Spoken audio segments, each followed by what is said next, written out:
வணக்கம். 18/12/2025 மார்கழி 3ஆம் தேதி வியாழக்கிழமை. இன்றைய விருச்சிக ராசி பலன். விருச்சிக ராசியில் பிறந்தவர்களுக்கு சர்வ காரியம் ஜெயமாகும், நினைத்து நிறைவேறும், எண்ணங்கள் ஈடேறும், புதிய முயற்சிகள் கை கொடுக்கும், தெய்வீக அருளாலும் தெய்வ கடாட்சத்தாலும் மூதாதையர்களுடைய அருள் கடாட்சத்தாலும் மிகவும் சிறந்த நாளாக இன்றைய நாள் மேலோங்கும். மனதிற்கு இனிய சம்பவம், மனதில் நினைத்தபடி நிறைவேறும். புதிய மனம், உடல் உற்சாகமும் மனத்தெம்பும் தைரியமும் ஏற்படக்கூடிய நாளாக இன்றைய நாள் அமையக்கூடும். விருச்சகத்தில் வரக்கூடிய விசாக 4ஆம் பாதம் சர்வ காரிய ஜெயம். அனுசம் பொறுமை நிதானத்தோடு செயல்பட வேண்டும். இன்றைய நாளில் உங்களுடைய நட்சத்திரத்தில் சந்திரன் பயணிப்பதால் பொறுமையோடு இருந்தாலே சர்வ காரியம் ஜெயமாகும். அடுத்ததாக கேட்டையில் பிறந்தவர்களுக்கு சர்வ காரியம் ஜெயமாகும்.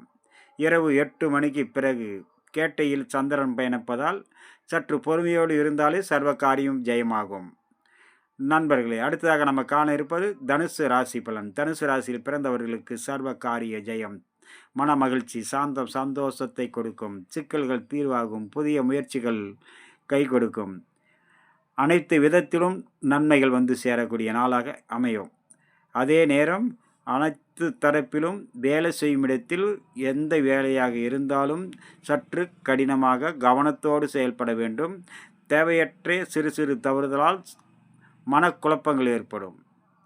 தனுசு ராசியில் வரக்கூடிய மூல நட்சத்திரம் சர்வ காரிய ஜெயம். போராடம் செய்யும் வேலையில் கவனத்துடன் செயல்பட வேண்டும்.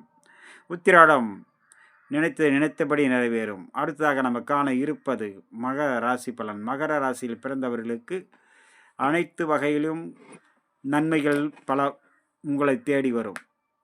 அதே நேரம் அனைவரிடத்திலும் பக்குவத்தோடு பழக வேண்டும். வீண் வாக்குவாதத்தை அடியோடு தவிர்க்க வேண்டும். அது சிறு குழந்தைகளாக இருந்தாலும் சரி, தன் பெற்ற பிள்ளைகளாக இருந்தாலும் சரி, வயதில் மூத்தவர்களாக இருந்தாலும் சரி, அனைவரிடத்திலும் வாடிக்கையாளர்கள், வேலை செய்யும் இடத்தில், போக்குவரத்தில் அனைவரிடத்திலும் பக்குவத்தோடு பழக வேண்டும். வீண் வாக்குவாதத்தை முழுக்க தவிர்ப்பது மிக மிக நன்று. மகரத்தில் வரக்கூடிய உத்திராட நட்சத்திரம் சர்வ காரிய ஜெயம். திருவோணம் வீண் வாக்குவாதத்தால் தேவையற்ற மனக்குழப்பம், கவனமுடன் செயல்பட வேண்டும். அவிட்டம் அனைத்து விதத்திலும் நன்மைகள் வந்து சேரும். சிக்கல்கள் தீர்வாகக்கூடிய நாளாக அமையக்கூடும். நீங்கள் வழிபட வேண்டிய தெய்வம் இன்றைய மகாவிஷ்ணுவும் சிவபெருமானும். வணக்கம். அடுத்ததாக நம்ம காண இருப்பது கும்பம், மீனம்.